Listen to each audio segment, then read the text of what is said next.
आजकल की फिल्मों में वो बात नहीं है. हे वाक्य आपण कितीतरी वेळा ऐकलं असेल आणि बोललोही असेल. पण वो बात नाही म्हणजे नक्की काय? तर ते म्हणजे त्या फिल्मची एस्थेटिक क्वालिटी. कोणती फिल्म बघितल्यावर, गाणं ऐकल्यावर, पेंटिंग बघितल्यावर आपल्याला वेगवेगळे इमोशन्स फील होतात. हसू येतं, रडू येतं, राग येतो, आपण मोटिव्हेट होतो. जेवढी चांगली त्या आर्टची क्वालिटी, तेवढे स्ट्राँग इमोशन्स म्हणजे रस हे ऑडियन्समध्ये उत्पन्न होतात.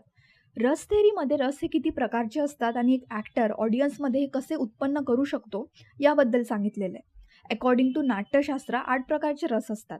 यातला पहिला रस शृंगार रस. हा रोमॅन्स आणि लव्ह ही भावना ऑडियन्समध्ये उत्पन्न करतो. स्वतःला सजवणे या अर्थाने सुद्धा हा ओळखला जातो. त्याचबरोबर हास्यरस, करुण रस, रौद्र रस, वीर रस, भयानक रस, विभत्स रस, अद्भुत रस हे आपल्या नावाप्रमाणेच तो रस ऑडियन्समध्ये उत्पन्न करतात. यात 9वा रस म्हणजे शांत रस.